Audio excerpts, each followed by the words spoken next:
Thank you. Thank you, Madam Speaker.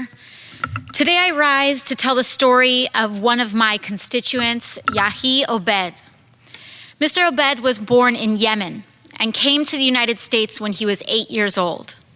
His childhood dream was to become a pilot, and he knew and felt that in the United States, all things are possible, and his dream could come true. Mr. Obed's dream did come true. He's been a federal employee for 14 years, has 2 children, and a mortgage for his home in the Morris Park neighborhood of the Bronx. He studied hard, got his pilot's license, and is now an air traffic controller supervisor at John F. Kennedy International Airport in New York City. I spoke with Mr. Obed today over the phone.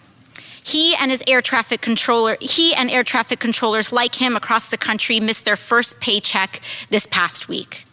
He was telling me about how stressful his job is. Every single day, air traffic controllers have thousands of people's lives in their hands. With weather changes, flight delays, staffing complexities, and a myriad of other issues, their days almost never go exactly to plan.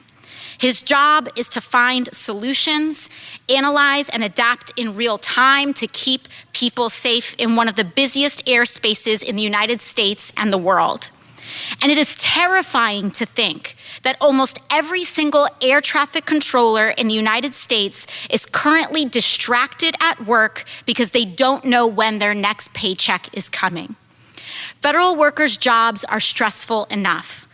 The rise in New York City's cost of living is stressful enough. The fact that Mr. Obed's family cannot be reunified due to fears over the Muslim ban is stressful enough. His several $1,000 a month Bronx mortgage is stressful enough. The anti-immigrant sentiment of this administration is stressful enough. And the truth of this shutdown is that it's actually not about a wall. It is not about the border, and it is certainly not about the well-being of everyday Americans. The truth is, this shutdown is about the erosion of American democracy and the subversion of our most basic governmental norms. It is not normal to hold 800,000 workers' paychecks hostage. It is not normal to shut down the government when we don't get what we want. It is not normal for public servants to run away and hide from the public that they serve. And it is certainly not normal to starve the people we serve for a proposal that is wildly unpopular among the American people. Each and every member of this body has a responsibility to this nation and to everyone in the United States of America, whether they voted for us or not.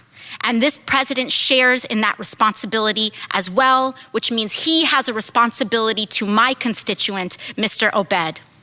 President Trump has a responsibility to all air traffic controllers, FDA inspectors, TSA workers, and he has a responsibility to maintain the basic functioning of the United States government. Thank you very much, Madam Speaker. I yield my time.